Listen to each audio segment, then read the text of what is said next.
Hello, everybody, and welcome back to the Hearthstone PAX East Major presented by One Nation of Gamers. It's sponsored by GEICO Gaming and the Video Game Voters Network. My name is TJ, and I'm joined by That's Admirable once again. That's Admirable is not going anywhere, and neither am I. We're about to go to the round of 8 for the PAX East Major, and we do have some big names, one of them being Amnesiac, but one of the open players, Duhcodda here, who's made it all the way to the round of 8, and one of these underdog players. So I'm looking forward to seeing him. But what have been your thoughts on Amnesiac's play so far, Admirable, from what we've seen?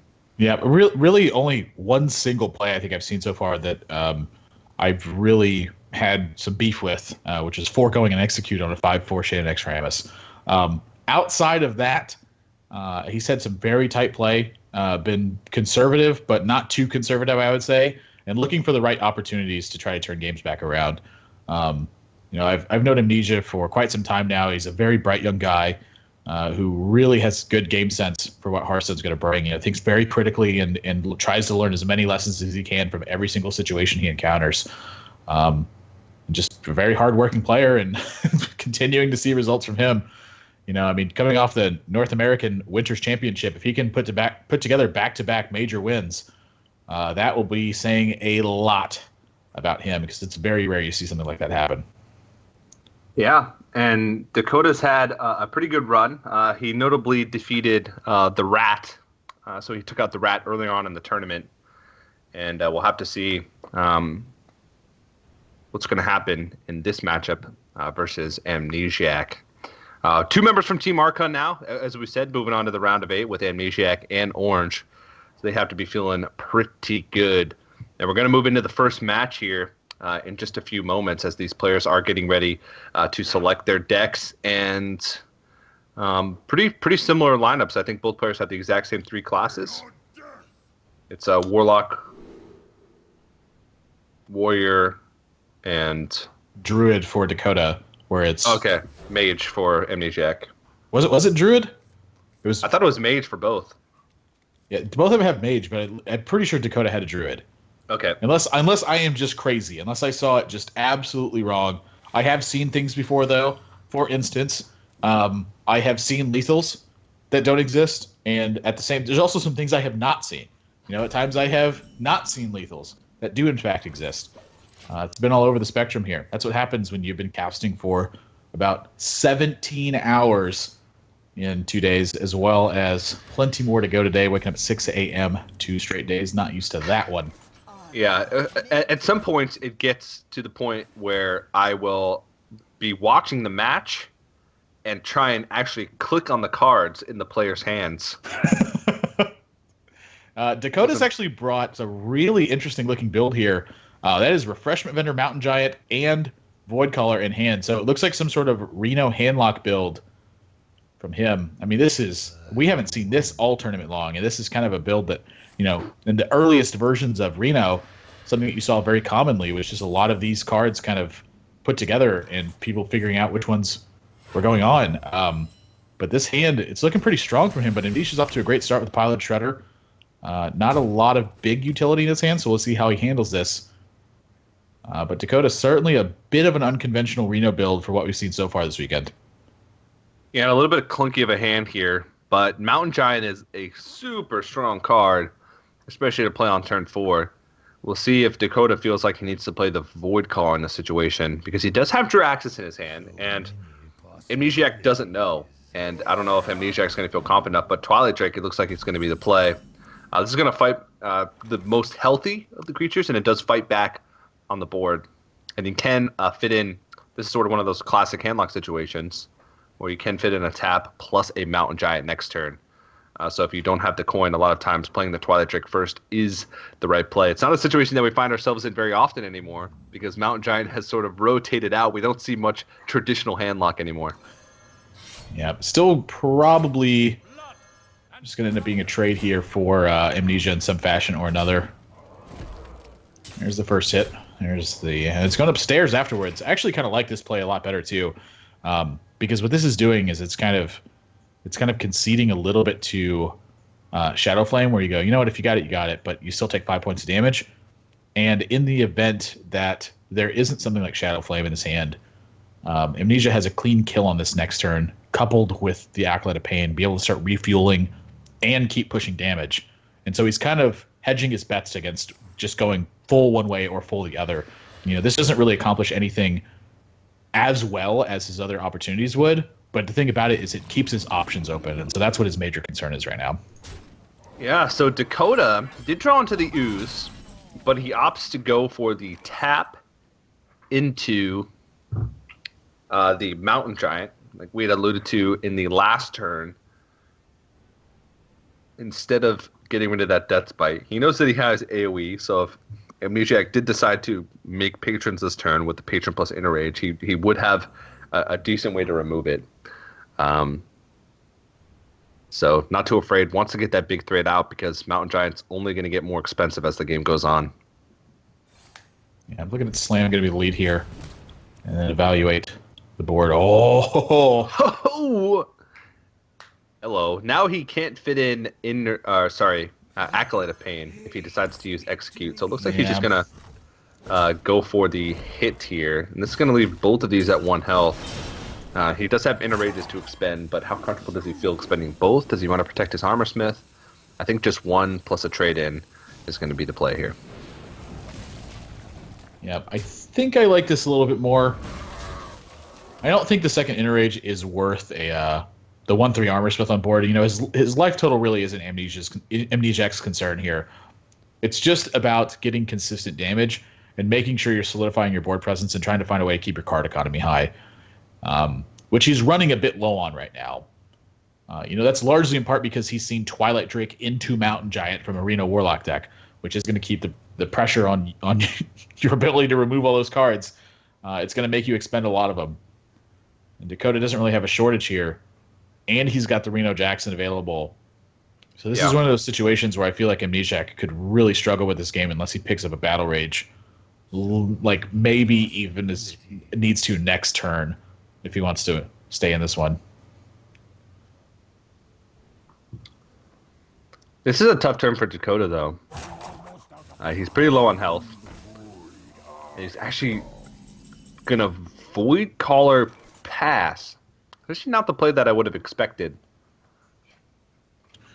Yeah, I think when Amnesiac sees Void Caller pass here, this is really I think where alarm bells kind of go off in your head, where how weak could his hand really be? So he's going to go ahead and trade. I think the trading is like partially also a consideration for like Molten Giant. If he just goes ahead and just attacks Duhcodda, maybe that's something he's worried about. Yeah, I think he also was just hoping that it was going to be a big demon, so he could just throw his Acolyte in and play Execute to get rid of that big threat from the hand. I think Duhcodda was was hoping that he was going to be able to play Molten Giant with Reno Jackson this turn. Yeah, I think that's a lot of it too. That all that stuff factors into Amnesiac's trade there rather than go face. Where when you see someone take that risky of a Void Caller, and it's like you're like, this looks kind of weak, it's almost like begging to get attacked. And so just not falling into that trap, I think, is pretty important. So it is just going to be Molten Giant, and he's going to Shadow Flame this away and try to take advantage of this Imp Gang boss.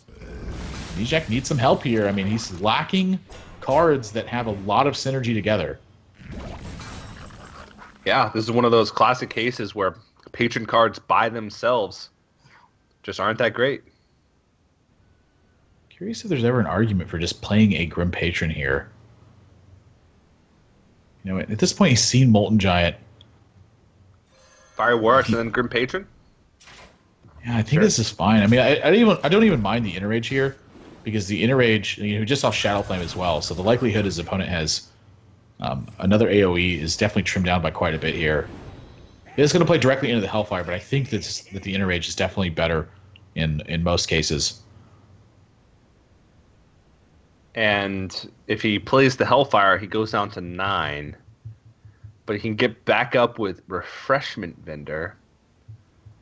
But is he worried? He's seen both Inner Rages, so Duhcodda shouldn't be worried here at all about Grom Hellscream. And yeah, Wouldn't have many worries in mind at that point. I mean, it's looking obviously this board needs to be dealt with. You can't just let Grim Patrons propagate.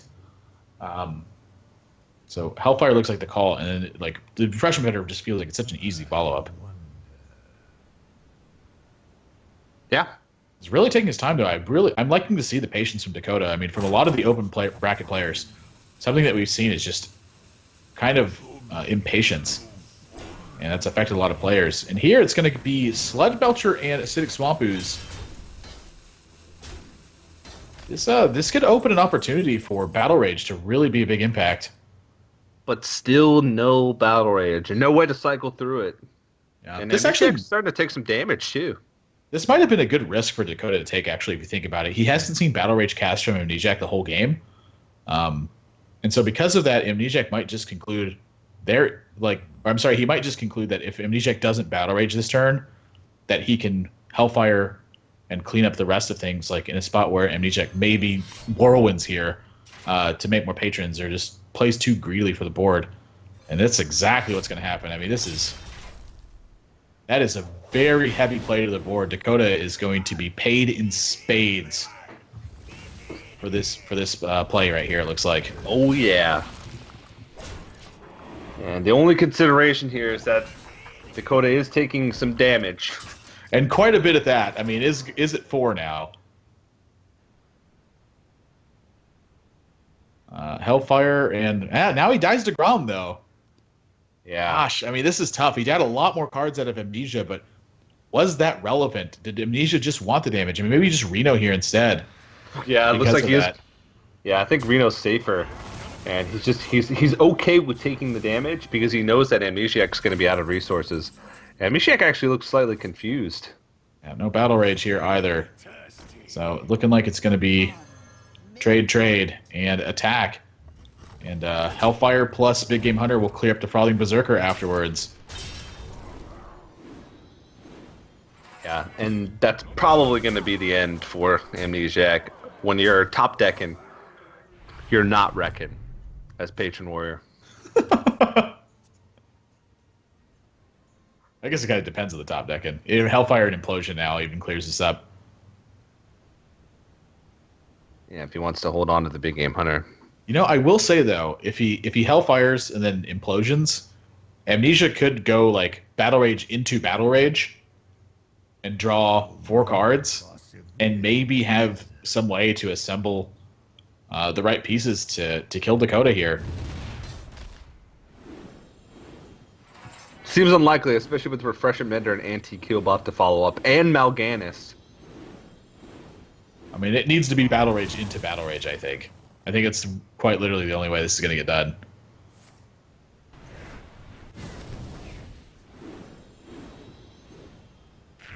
Amnesiac looks very stressed out by this situation. Yeah, that one's a dud.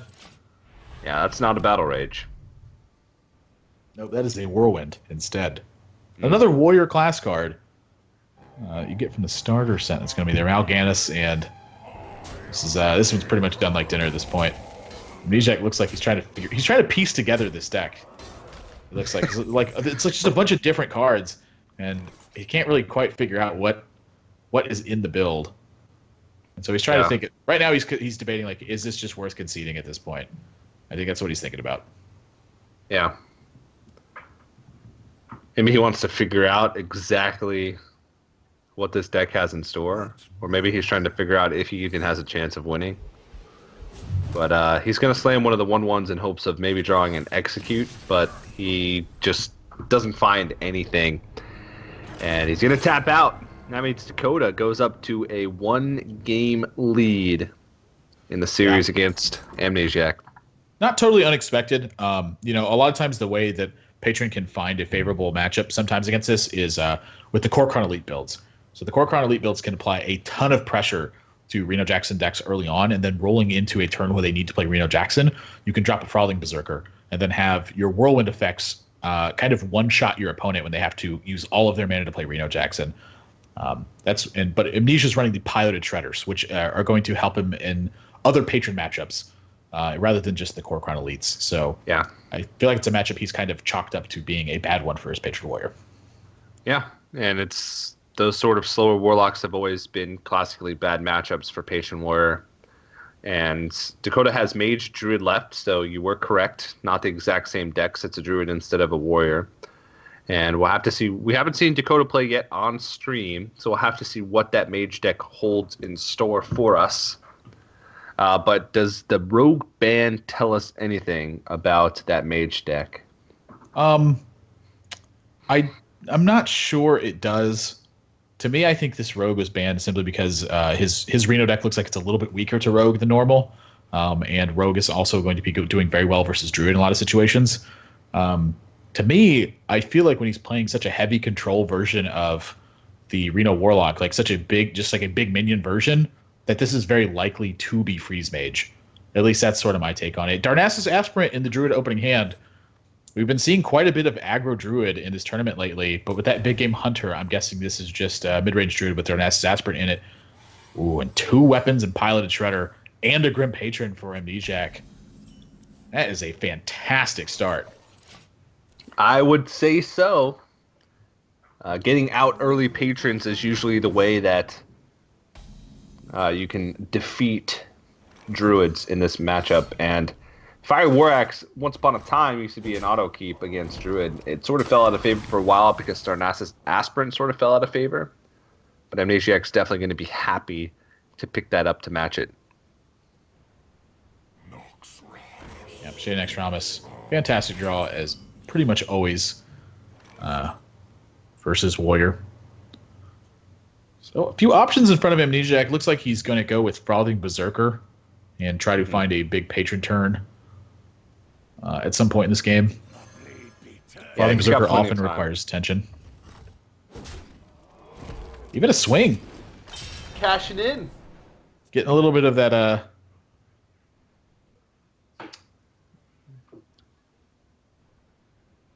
That what? I can't remember his name for the life of me. It's been we get up early twice in a row. Versus Amaz, the axe swings. Oh, Samstock. Samstock. I was like, Samstock. Because I'm thinking stock, and I'm like, I said Stockholm earlier, and so Stockholm is the only thing I could think of, and I was like, I know it's not Stockholm. I'm typing this out. Stockholm. So is it Stockham? Hamstock? Going Hamstock. Going Hamstock. That's a perfect name for it now. It's a popular saying. It's one of the most popular, actually. Yeah. They reference that on Saturday Night Live. Yeah, whenever I go on a board to make patrons in a patron matchup, I always go, I'm going Hamstock. Well, Amnesia's going Hamstock right now. Whirlwind into Deathbite is going to leave the Shade up. Doesn't care much about its growth, just about the spell power to prevent some major swipage from being a big deal. But Duhcodda's kind of got the hand that will deal with this. Yeah, when I say kind of, I mean exactly. Yeah, usually this hand is not what you want to see, but against Patron Warrior, you're okay with trading all this stuff in. He can Fortune Nature Wrath. He can just Fortune Nature and leave 1 full health patron up and Wrath at next turn. I believe this is Wrath Hero Power Trade. Oh, Wrath Hero Power Trade also does it. Yeah, I'm thinking that's what it is. I'm trying to find a reason for him to actually go face, but he doesn't have a Savage Roar in his hand. If he had a Savage Roar, I think there'd be some real justification for going face and playing Emperor Thaurissan. But in this situation, I don't really see another play. Yeah. At the board, I mean, usually if you could stifle this pressure, you have a great shot at beating the Patron Warrior. Yeah. Everybody is getting worse as the game goes on, but still going to be good for double combo later on. Amnesiac at 19 health, so holding on to the Force of Nature definitely be good. Now he's going to be able to play an Emperor Thaurissan onto a lot less threatening of a board than just a board full of patrons. Ooh, picks up Piloted Shredder as well.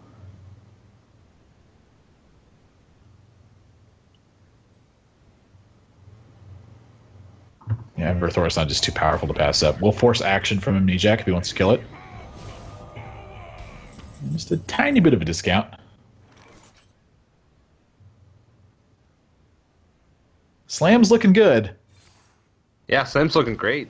Allow him to cycle through. He can even preserve his piloted shredder if he wants to. Ooh. Yeah, I mean, Execute and Dread Corsair is really not looking that bad. Yep. Yeah, I like this play. Pushes 4 damage, gets an extra power on board, takes a much heavier initiative than you had before. I mean, Duhcodda's honestly his turn 6 and turn 7 were kind of weak. I mean, he answered your stuff. He didn't really make any progress though, and so Amnesiac actually going to get punished by this a little bit though. Does have still ways around this though. Oh, second Execute. That's a great pickup. Yeah, especially combined with the Slam. He could just Whirlwind here, draw a card, execute, full board clear, and start pushing even more damage. Even though Duhcodda had a great clear for the turn of Patrons, he's still finding himself in a spot where he's not going to be doing too well. And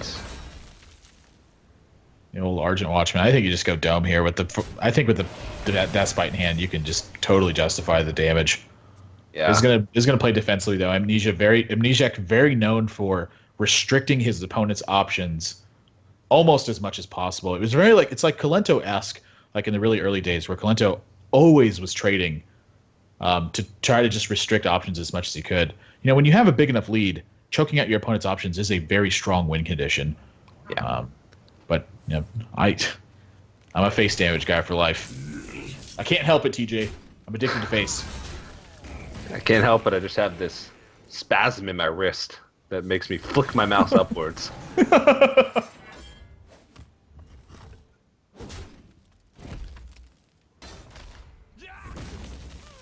Well, the board's clear, but he's taking a lot of damage.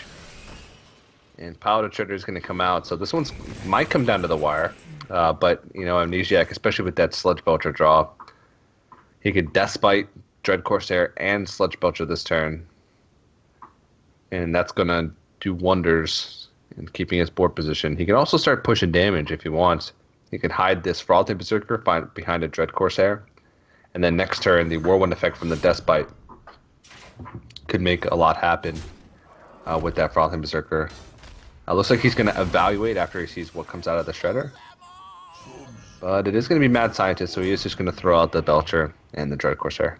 Yeah, I'm a little bit confused by this defensiveness, honestly. I mean, the Dread Corsair and the Sludge Belcher both contest the Piloted Shredder very well, and if he puts 4 points of damage on face, he's just threatening lethal the next turn. Like, then Duhcodda will have to be answering everything. Yeah, it's quite defensive. I mean, it's following through on his game plan, which I do like, but still seems a little bit defensive to me. This is just going to be one of those differences of opinions. You'll find plenty of people who will go one way or the other, and honestly, neither of them are really wrong. I don't think it's just, you know, one of the ways wins more than the other ways, and I don't know which one's which. One of the ways also wins faster than the other way. Indeed. You know that song about the hunters that you never trade? Yeah, from Pocahontas.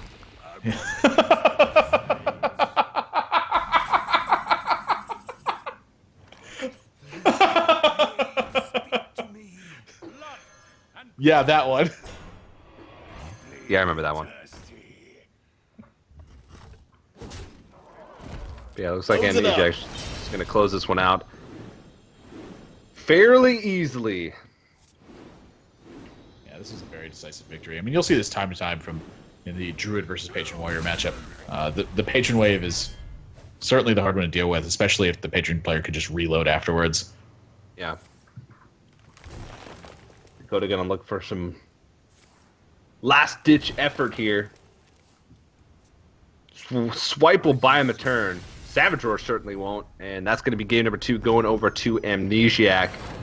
Tying the series up 1-1, taking with that Patron Warrior. So both players have Mage left, and Duhcodda has Druid, and Amnesiac has Zoo. So depending on how these matchups line up, Amnesiac could be in some trouble.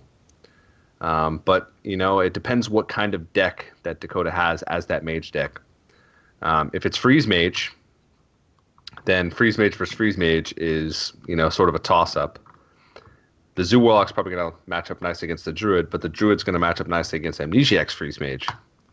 Yeah, the Freeze Mage versus Freeze Mage matchup, a fiesta, if you will, of sorts. And it's kind of interesting, honestly. If one player has a Torch version, I think that they're a little bit favored over the traditional versions that run Archmage and Tinnitus, simply because of the ability to access the burn spells a little bit earlier, simply because of Forgotten Torch. And it is going to be Tempo Mage, though. I don't know if Amnesia knew this ahead of time, but I can tell you from some Tempo Mage experience that Tempo Mage versus Zoo is not a very exciting one for the Tempo Mage player. No, Flame Cannon doesn't match up well against Haunted Creeper. That's for dang sure. Yeah, that is correct. Pretty darn good openers for both players, though. Flame Imp, Knife Juggler, Ruby Egg versus Mad Scientist and anything for the secret players. Yeah. Arcane Blast is a pretty good one. That's fantastic. Yeah. That allows Duhcodda to hold on to the coin. And basically the name of the game here for the Temple Mage is just remove the board at all costs. Yeah. Because if anything sticks on the board, you're probably going to lose. You just need to make sure, even if you're using spells very recklessly, even if you're using them, if you're giving up card advantage to remove things off the board, it's still usually a good thing. Yeah. Faced with a choice here, I think that Imp Boss is going to be a little bit better than Knife Juggler and Abusive Sergeant here. The one thing this is a little bit weak to is exactly what Duhcodda has in his hand, which is Flame Cannon. It does have options to attack into Nerubian Egg, to pop it, and then Flame Cannon for a much better 50-50 than he had before. But I'm going to say that Pilot Shredder certainly makes this turn look a lot cleaner for him. I don't think he's really concerned with the 1/1s that are going to spawn from Imp Gang Boss, given that he has a Mage Hero power. But the one thing he might be concerned with is how quickly Sea Giant can get on the board. So that's one of the ways that this can be impacted. And it's looking like Amnesia's going to find a way to use Abusive Sergeant this turn. Yeah.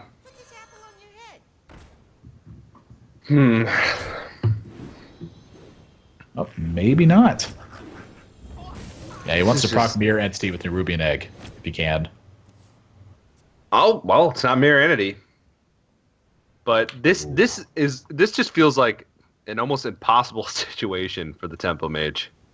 Yeah, I mean, this is very often where I find myself where I'm like, I don't really have any way to deal with those Nerubian Eggs. Those are a problem right now, and I'm in trouble.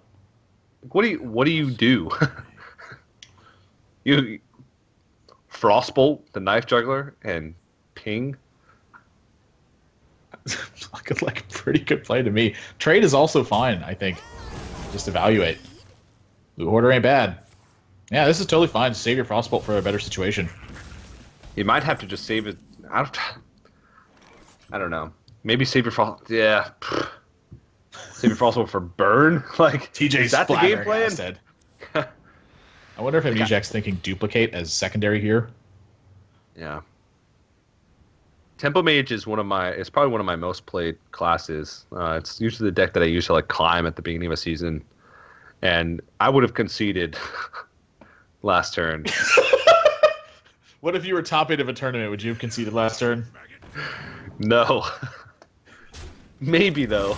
Good I would have call, thought about it. Good call on the no. It would have played in the back of my mind. Like, if I concede here, is it going to save me some trouble?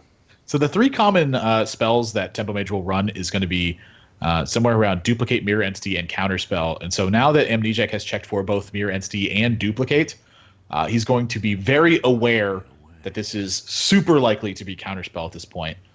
No spells in his hand, though. So Counterspell just kind of a sitting duck at the moment. And it's looking like we have our Flame Waker turn. Yeah. I can think of 2 spots he doesn't want that to go. Whoa! Those are not them. Glad I didn't concede. Yeah, that was insane.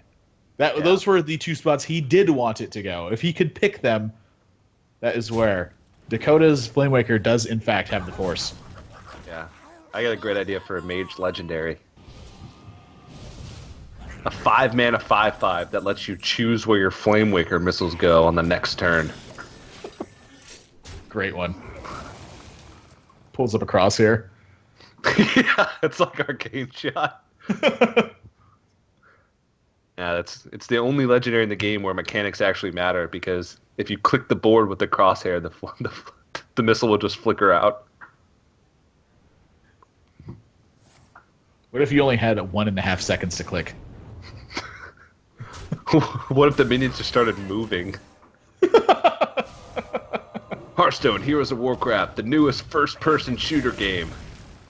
You know, I actually wanted a card that would shift around the minions' positions on board, like we had in beta. I was like, wait, what mechanics shifted the minions around? Got him. And I thought about it, was like, oh, that's right.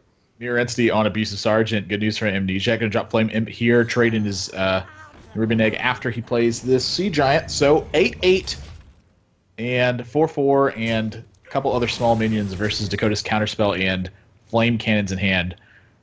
Still some possibilities here, though. He's not quite out of this one just yet. Now, he is starting to roll into the turns where Amnesiac. I'm going to call him Amnesia forever just because I've known him as Amnesia for so long. Where Amnesiac is rolling into the draw 2 cards a turn phase. Oh, that's a bad one. Okay, now this might be too much at that point. I mean, he needed this Flame Cannon to take out an actual real target. Oh my gosh, and then Implosion into this. This is... Well, Amnesiac knows this is Counterspell, though, so he'd probably actually just drop Sea Giant.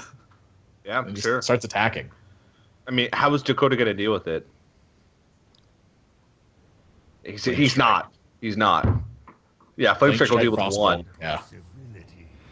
Flame Strike Flame Cannon, I suppose. That And Handsome Mechano, that's just lethal. TJ just knows it's Wind Fury. Well, I mean, if he gets Wind Fury on anything, it's lethal. No, it's not quite lethal if he gets it on the Flame Imp. Or the other one. It'd be 8, 9, 10, 11, 19. Oh, 19. Yeah, I like second Sea Giant. It's really hard to die from it. I mean, he could die to, like, double Fireball. Yeah.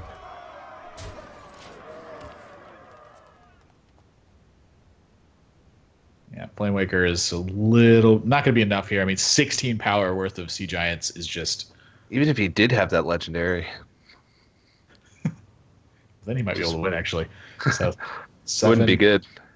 What if you just got to direct all of your random effects for the turn? Nah, terrible design. Thanks, TJ. I like mine better. It's a very specific scenario. It sort of resonates with me as a player. Keeps the heart of the card. Thanks for or the soul of the card, sorry. I don't know. Keeps the brain of the card. Yeah, I'm going to try his damnedest, but it is... I mean... So Flame Wake's perfect. On the Flame Cannon, perfect. It's still not enough. He's gonna feign the... Need a taunt. Yeah. Even a taunt wouldn't have saved him, though. I thought he was gonna sort of feign the Ice Block, but... Amnesiac's a lot smarter than that. And so Amnesiac is going to take a 2-1 lead in the series, and that means the only deck he has left remaining is Freeze Mage. And with Duhcodda's the remainder of his lineup, he can beat a Freeze Mage twice in a row. Druid lines up well, and Tempo Mage actually surprisingly has an okay matchup against Freeze Mage.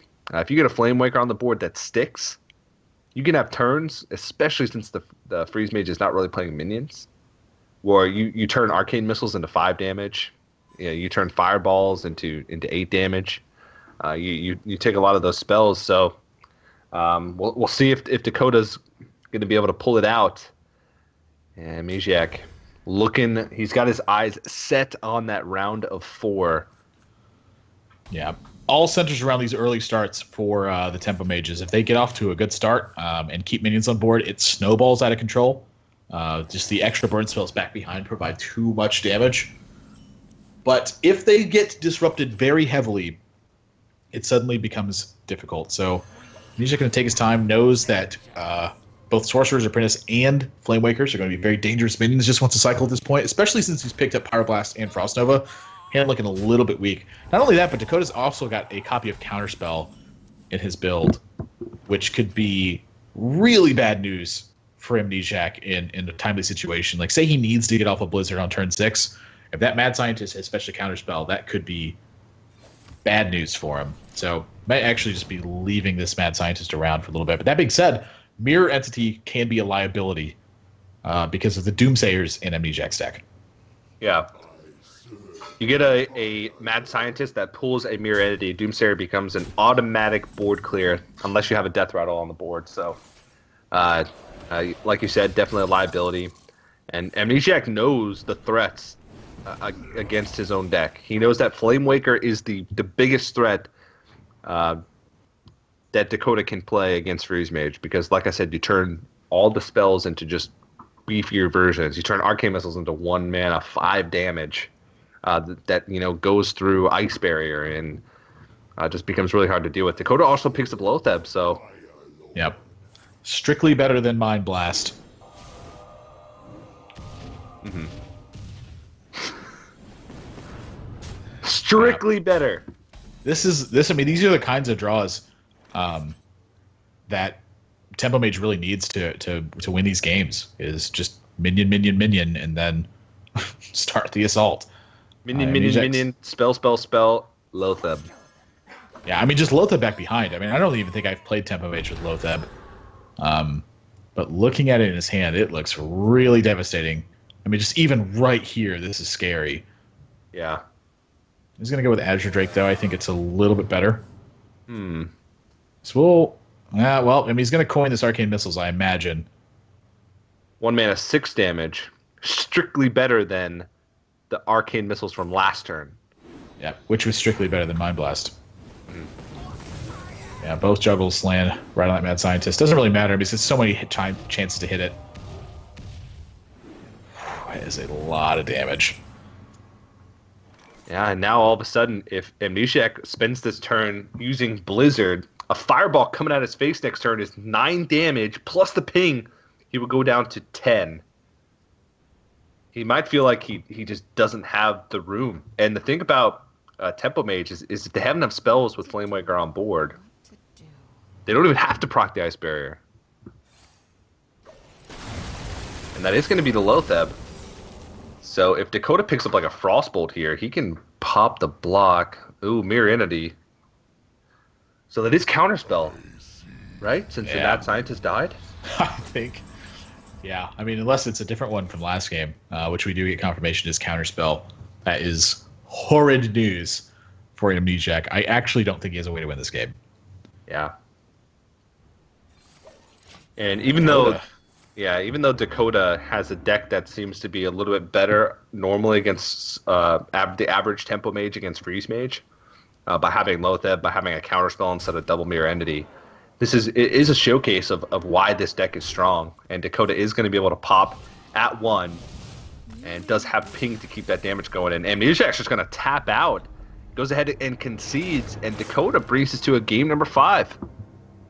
Yeah, I mean, not a big surprise, honestly, to see at that point. And it's just Duhcodda has just done such a heavy pressure job at the beginning. And his decks look like he might be a little bit aimed at Freeze Mage, which is kind of weird to say, but he's got Warrior, he's got Reno, which is like way more top heavy Reno.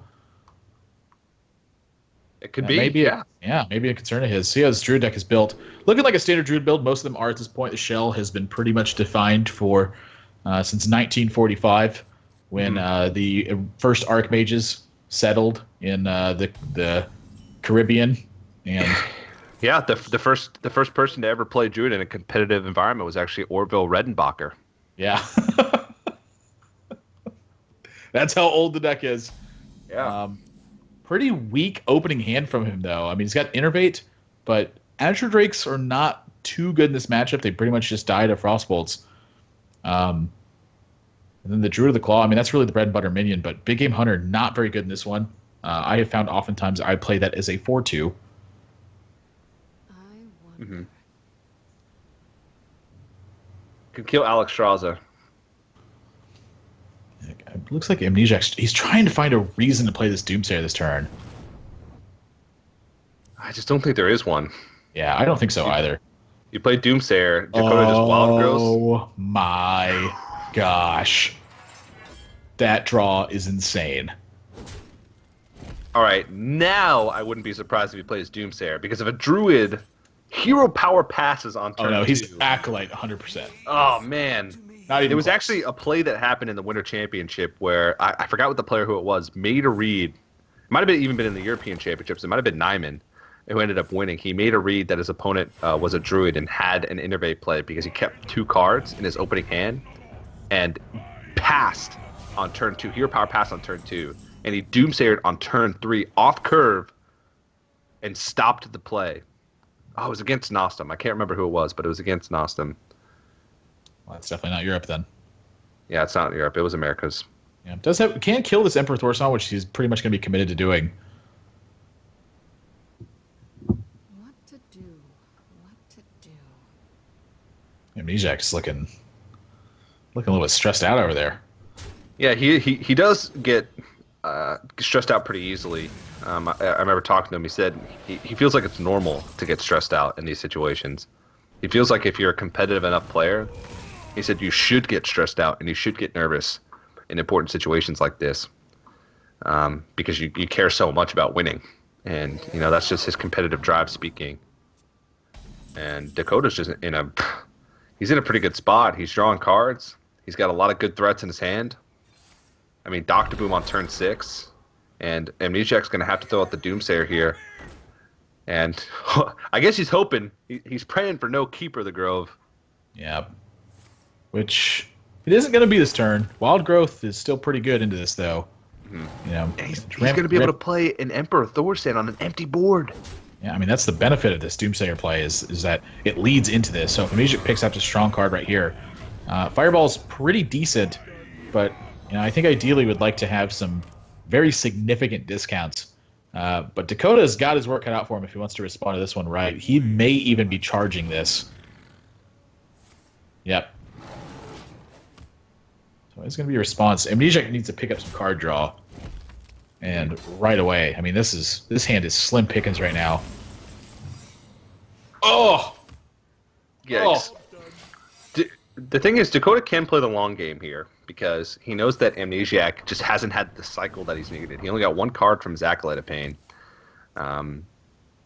And he only has 4 cards left in his hand. And now Doctor was going to come down on an empty board. He knows that Amnesiac's been through a Frost Nova, a Doomsayer, and only is going to have 5 cards going the next turn. If he spends the turn cycling, that gives sort of a free pass for Duhcodda to start slamming in with his Dr. Boom. D-Money Boom. I'm curious if there's a reason to not proc the Ice Barrier here. I mean, I can't think of one. Like, maybe if you don't want your opponent to be able to play an Ice Barrier next turn. But if your opponent plays an Ice Barrier next turn from hand, I think you're pretty ecstatic about that. That is 1 less card that isn't something very good. He's actually not going to proc it. I mean, very interesting. Yeah, this is one. snap. Yeah. I mean, this is Amnesiac has a way to win now. I mean, Big Game Hunter is going to take this out, but now he's got 2 Blizzards and time to find the burn to actually win this game. I mean, when I'm in the Druid seat, this is one of the ways that I lose the game is by this happening. So the Lotheb is the big shutout card here. I mean, saving the Lotheb for this time. You may have looked at this board and gone, why didn't he Lotheb here? Why didn't he Lotheb here? Why didn't he Lotheb this turn to stop this card? It's because you need to Lotheb to put an immense amount of pressure on the Freeze Mage player. And Duhcodda has been very patient with so many things thus far. I'm not really big surprised to see this from him. And that's not Frost Nova. Yeah, he's going to need multiple burn spells over multiple turns. Which I don't know if he doesn't have that kind of time.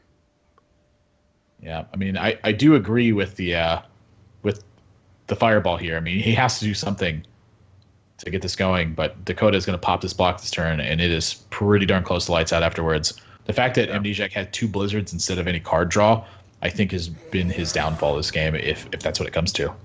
Yeah, 38 damage with just Savage Roar alone. And Ancient of Lore. It's a pretty darn good one. Yeah. So if he survives the next turn, which from his perspective he's not quite sure, and he will be able to bring himself back up. And he's popping the block, and I believe he can do it at 1. Yep. And he can fit in the hero power here to bring himself up to 12 health. So it is not possible for Amnesiac to win next turn. He needs to find something to kill off his own mad scientist. And Forgotten Torch is it, but if he plays that, then he won't have enough burn to win the game. Yep. I think he might need to ping off the... Oh, man. Ugh. So you're thinking Mad Scientist, ping the Boombot, have it kill the Mad Scientist, get Ice Block, throw 3 at face, falls to 9, goes to 14 from the Ancient of Lore, and then that's it. I mean, there's no way he can win. Yeah, The there's Blizzards, absolutely no way. Yeah, the Dr. Boom pressure keeps Blizzard from being a factor in this game. He needs. There's a chance he just dies. 50% chance he just dies, and it looks like he takes off his headset. That Boombot's going face, and Duhcodda upsets Amnesiac, and he looks stunned right now, and he's gonna move on to the round of 4 at the PAX East Major. Yeah, Did you see his face at the end there? He was absolutely stunned. Yeah, I mean, I think Duhcodda thought that Amnesiac just had a much better hand than he actually did. I mean, when he sees Mad Scientist ping, he's like, "Whoa, that's your hand!" I thought I was dead. Like, you could tell that Duhcodda had that look in his eyes where he's like, "I think I might lose this game."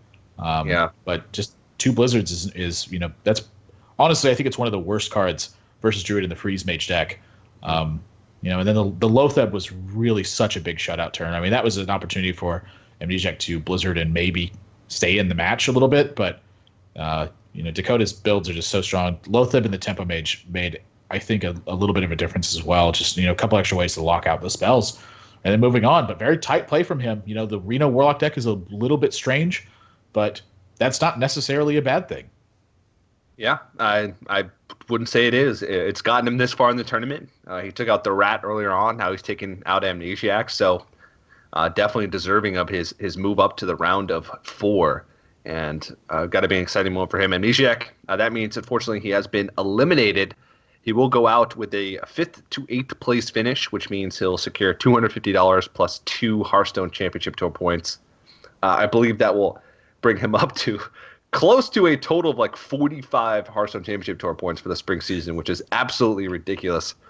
He does get a lot. First place finisher does get still as many points. He can participate in spring, even though he already has secured his spot at the World Championships at BlizzCon.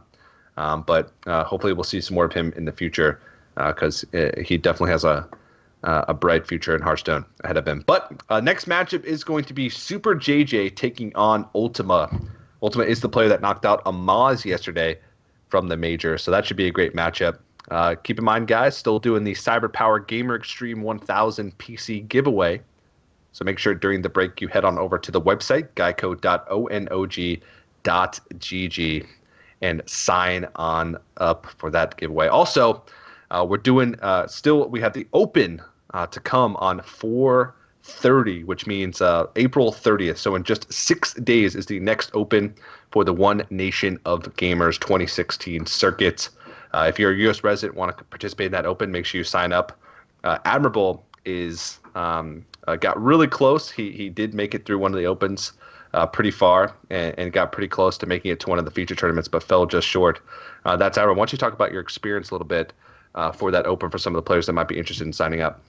Yeah, I mean, the Open is just such a fantastic experience. If you've been thinking about playing the tournaments and you're thinking, it's going to be a little bit too competitive. I don't want to be so cutthroat and have to worry about all the rules and stuff. It's pretty much like Hearthstone. You play best of 5 matches that are conquest versus other people that just want to play tournaments as well. Something that I often loved doing when I was playing cards was just participating in tournaments. That was it drove me to the career that I'm in today.